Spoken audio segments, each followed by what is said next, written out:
Hello guys. I'm Carrie from Carrie Treasured, and in this video I'm gonna watch Beverly Hillbillies Season 2, Episode 32, Jed Incorporated. 1, 2, 3, and play. Come and listen to my story about a man named Jed. A poor mountaineer barely kept his family fed. And then one day Jed, family shed, what is it? Through the ground come a bubbling crude. Bubbling crude. Oil, that is. Black gold. Texas tea. Well, the first thing you know, old Jed's a millionaire. The kinfolks said, Jed, move away from there. Kinfolks? Said, California is the place you ought to be. So they loaded up the truck and they moved to Beverly Hills, that is. Swimming pools, movie stars. The Beverly Hillbillies.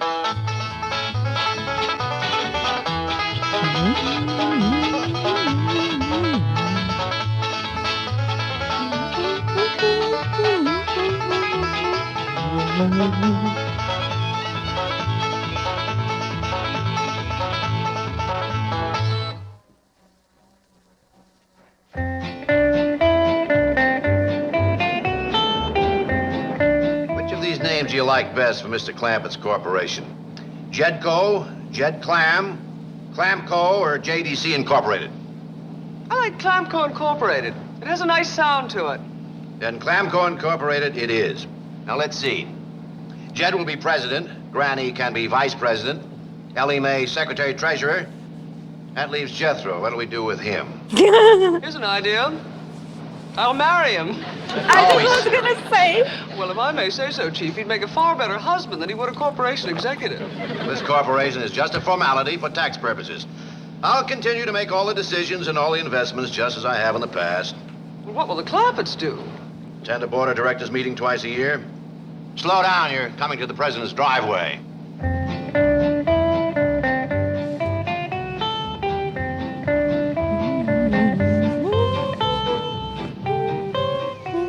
Head her off, Duke. Ellie Mae, you come back here and put on a dress. Oh, howdy, folks. Be right with you directly. Head her off, Duke. You know, Chief, somehow they just don't look like corporation executives. Bring your notary seal. Right here, Chief. Ready to go. Now pucker up and seal off the wisecracks.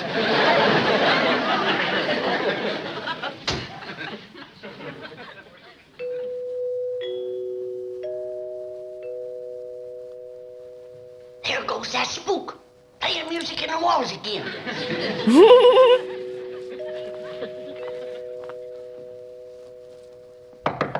Come out of there, you gong-ringing gummer, you! What are you doing, Granny? That rascal that plays the music in the walls is right behind there. Put your ear against it. You can hear him beating them gongs plain as anything. Granny, you can hear that coming from every wall in the house. Must be a whole family of them. I better go open the door. As soon as that music plays, somebody always comes to the door. Never fails. Oh, hi, Miss Jane. Mr. Drysdale. Hello, Jethro.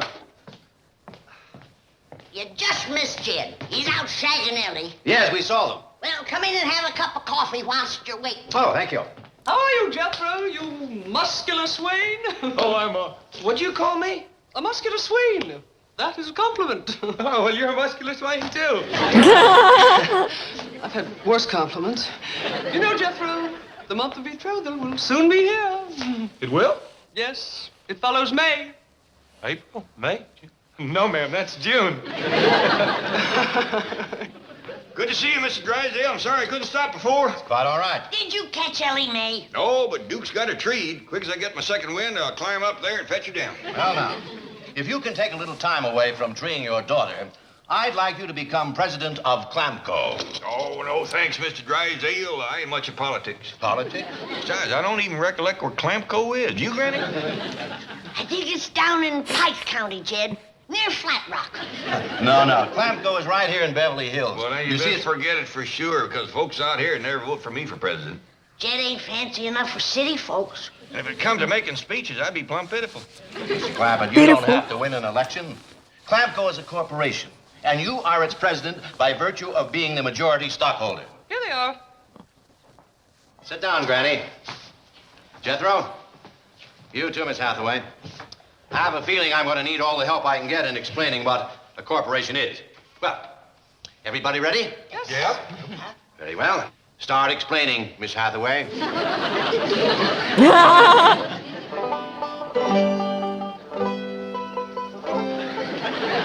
Ellie, come down out of there.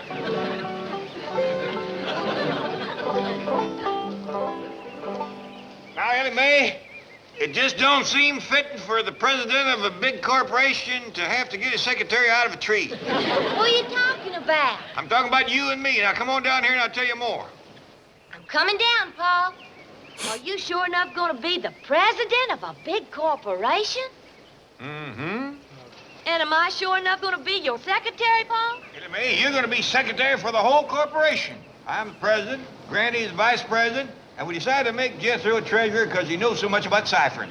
Are we going to have one of them in their office like Mr. Drysdale and me one like Miss James? Well, they didn't say nothing about offices. All we got to do is come to a meeting twice a year. Well, shucks, that don't sound like much fun. Now, wait, Ellie Mae. If it'll get you down out of this tree and into a dress, I'll see to it that we have offices just like Mr. Drysdale and Miss James. Well, can we have one of them there dictate machines so you can dictate letters? Ellie Mae, it'll make you happy to have two of them. We'll both dictate letters.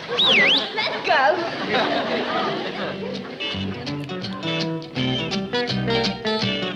Thanks for the lunch, Fleming. See you later. Your messages, Chief. This one I think is the most important. Who wants an office? President of Clamco Incorporated. And not just an office, but a suite of offices with 2 dictation machines, 1 typewriter for the secretary. I can read. Pencils and plenty of ciphering paper for the treasurer. Jethro. A swivel and rocking chair. For Vice President Granny. Now, I have checked the building. We could give them the penthouse executive suite. Are you out of your mind? That rent's for $2,500 a month. Besides, they don't need offices. President Clamford seems to think they do. Well, he'll just have to be talked out of it, and I'll get him on the phone. Yes, sir. And when you get him, talk him out of it. Oh, Chief! I have to do everything myself. Am I surrounded by jellyfish? Am I the only one with the courage to, Howdy, folks. Just wondered how my new offices was coming along. Fine, just fine. I'm giving you the best in the building. The penthouse executive suite. Don't have to be nothing fancy. Only the best for President Clampett. How soon those offices be ready, Miss Hathaway? I think an hour should do it. Well, speed it up. Anything else you'd like? Well, to tell you the truth, there is. I always had a kind of a hankering for one of them fancy leather lunch boxes like you tote. Miss Hathaway, take care of that. A fancy leather lunchbox with Mr. Clampett's name on it. Yes, sir. Well, sure do thank you. See you in about an hour. We'll be looking for you, President. Welcome to the Loyal Order of Jellyfish. You have your notary seal handy. Yes, sir. Pucker up and use it.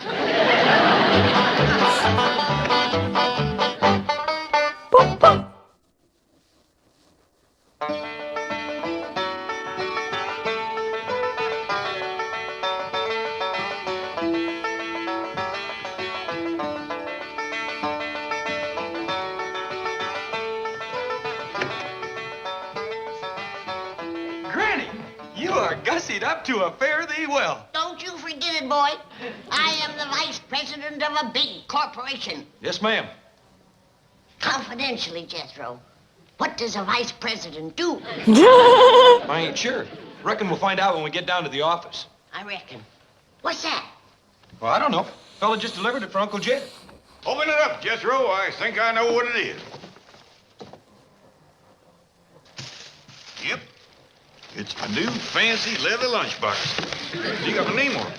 Oh, we ain't that a dandy. Sure is pretty. How'd I look? You look like a big, important corporation president. That's a fact, Jed. You just fill that lunchbox with ham hocks and black-eyed peas and chitlins, and you can hold your own with any of them. We ought to be getting down to the office. Jethro, you ready to commence treasuring? Yes, sir. I'm going to cipher up a storm. I even borrowed a geometry book. What's geometry? Oh, it's clean other side of arithmetic. So deep even I don't understand it for sure. Well, you can study up on it. Granny, you all set to vice president? Soon as you know what that is, yeah. Well, here comes our secretary. She looks like she's dressed for a dance. Don't say that. Least way she's wearing a dress and acting like a lady.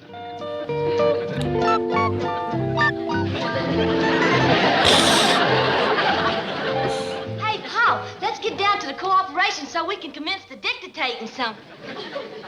I figured you'd want me to wear one of these here dresses that Morris made for me. Does you proud, Ellie. You're prettier than a Christmas package. Well, you are too, Paul. You too, Granny and Jethro. Yeah, I reckon we's as fine-looking gaggle of corporation executives as you'd see in New York, Joplin, any of them big cities.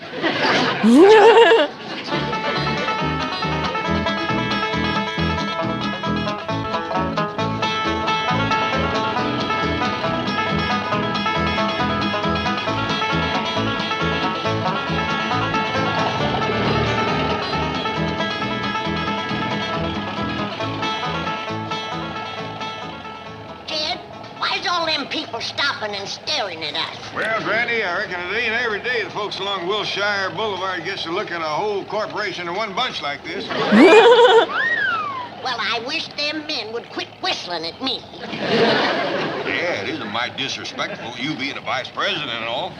Jed, what does a vice president do?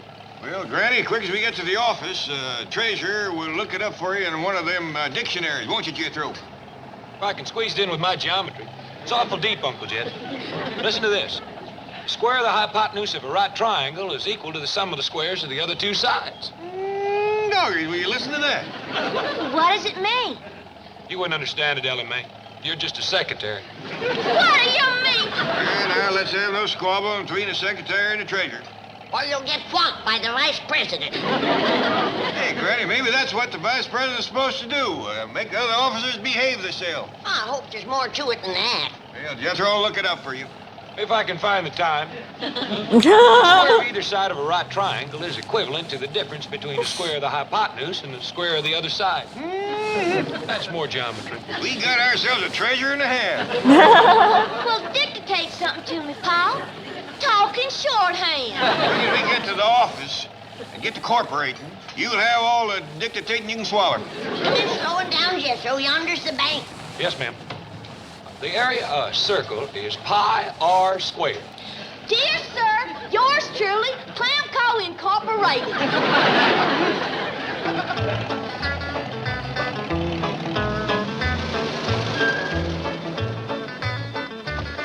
Jed, I plumb forgot to fill your leather lunchbox with victuals. Oh, I'm just toting for practice, Granny.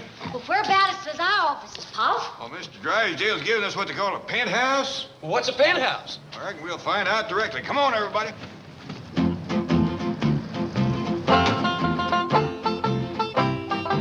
Come on, Granny.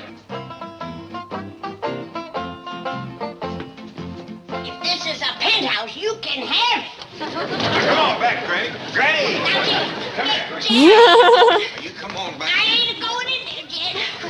It ain't big enough for us. There's no windows in it. We'll suffocate. Granny, this ain't the penthouse. This here is an elevator. This is how you get to the penthouse. Let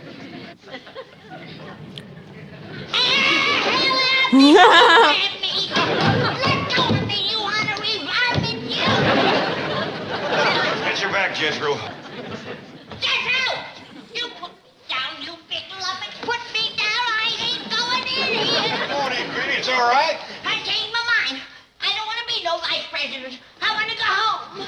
We won't let nothing happen to you, Granny. You see, Ellie Mae ain't scared. That thing didn't grab her. Set her It down. grabbed me. Set her down, Jethro. It's moving.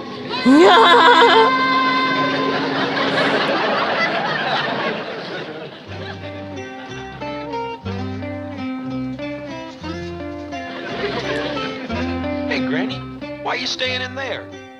I'm going back down and get my stomach. Come on now, don't be scared.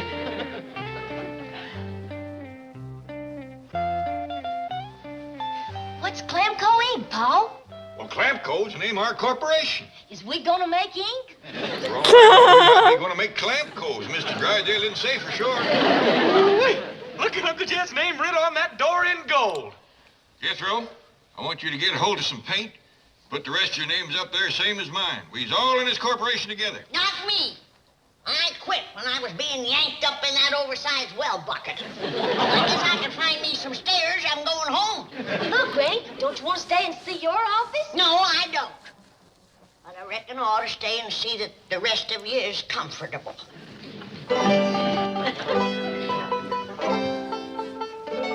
See, this here's my desk. See, I got my name on it.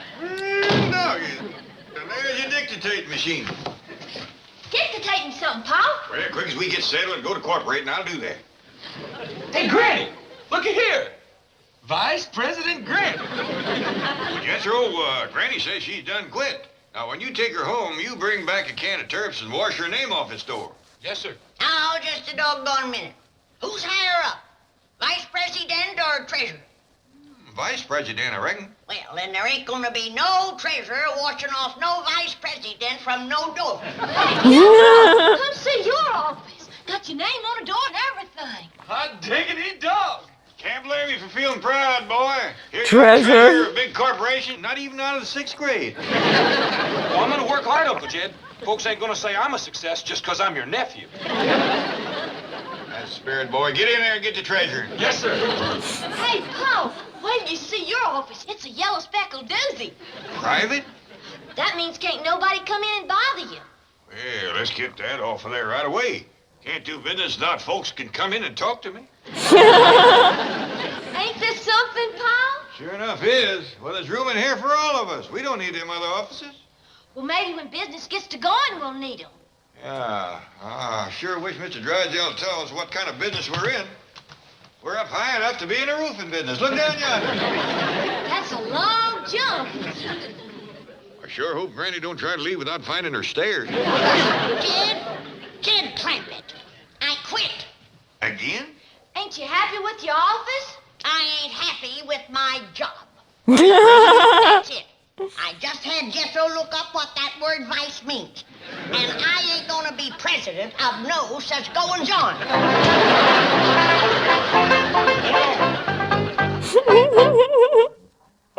That's hilarious. Turn me loose. Let me go. Now, Granny, take it easy. You're harder to hold down than a tar paper roof in a windstorm. I'm gonna be harder than that if you don't take my name off that door. But Jethro's out looking for turpentine. I ain't frightened. Jed, take your knife and whittle me off. I ain't sharing no door with Vice. Uncle Jed, I couldn't find no turps, but I got some of that gold paint. Get to whittling, Jed. Now, wait, I got an idea. Hold down this half of your Granny. We have this fixed in no time, Granny.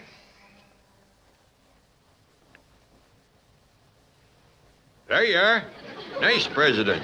Well, you call Mr. Drysdale.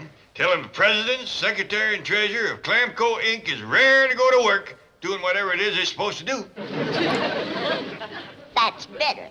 Any sign of the Clampetts? Not yet, Chief. Maybe they've given up the notion of having offices. That's entirely possible. Personally, I cannot picture those vigorous and spirited outdoor-loving mountaineers encapsulated within the stultifying confines of this uniquely urban concrete and steel stalagmite which we call the office building. I'll answer that. You get out your notary seal. Mr. Drysdale, this here's secretary of Clamco, Inc. And the treasure. And the nice president. And the other president. We's up here in the penthouse raring to go to work, except we don't know what to do. We'd like to talk to you, Mr. Drysdale. He says it ain't time yet for a meeting of the board.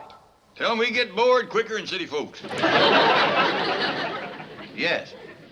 All right, Ellie Mae, I'll come right up and explain everything. Bye. You come along. 3 miles are better than 1.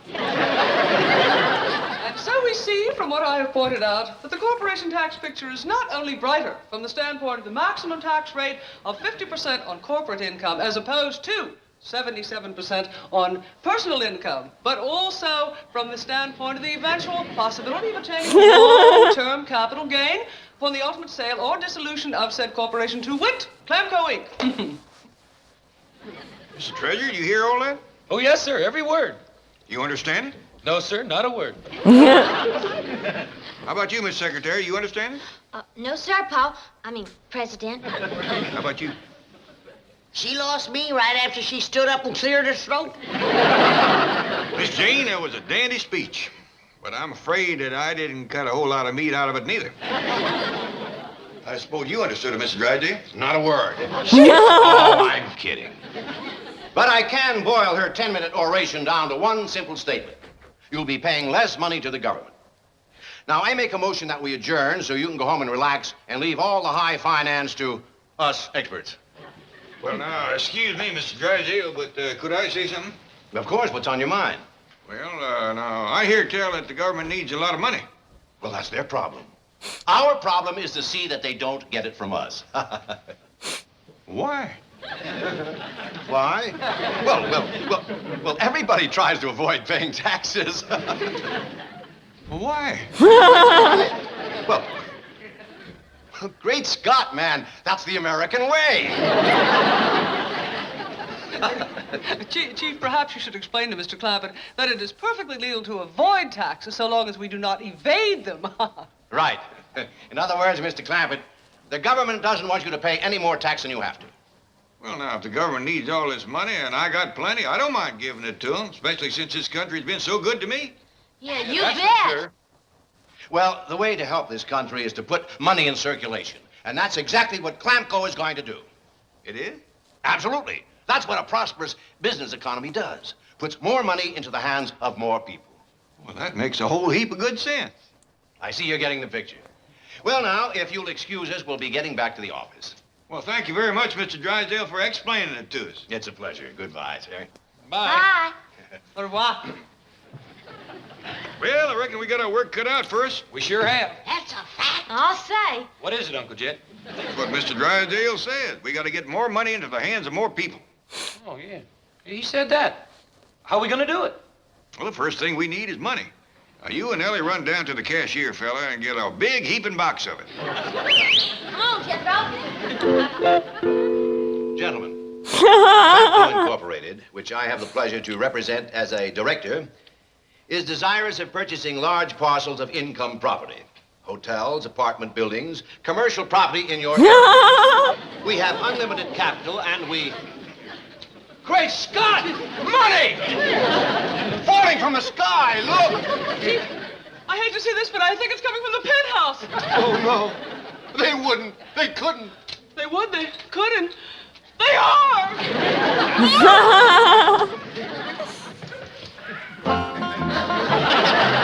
Here goes the 10. I'm sailing at 20. And a 50. Fistful of 5. 3 more 20s. Couple of hundred. Hey, wait a minute. Hold on, Uncle Jed. I can't treasure as fast as you're throwing it out. Don't worry about it, Jethro. Okay.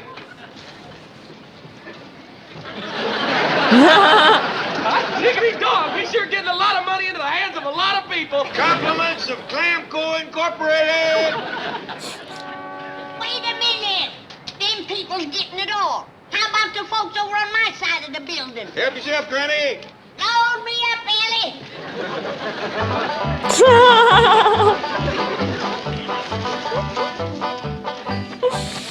Lucky people.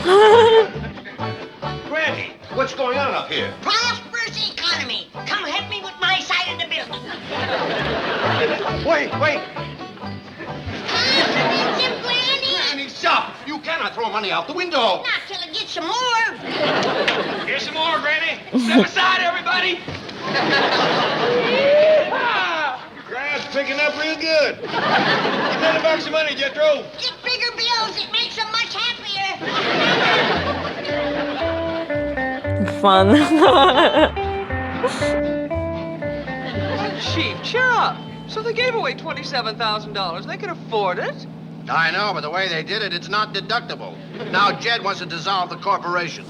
Did he give you a reason? No. He just said if he couldn't give money away, that he'd just as soon forget it. Head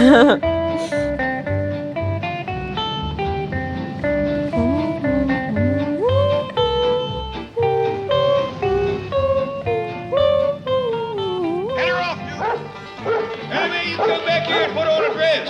Howdy, folks. Be with you directly. Head her off, Duke. Ellie, come down out of there. I ain't gonna do it, Paul.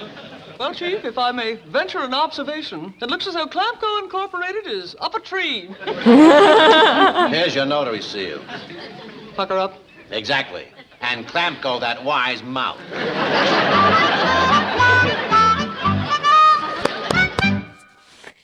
And it was Beverly Hillbillies, and I hope you enjoyed this episode. Don't forget about like, subscribe, and support me on Patreon. Then my buy me a coffee. Here the link for Amazon wishlist, and I'll see you in the next one. Bye bye, guys.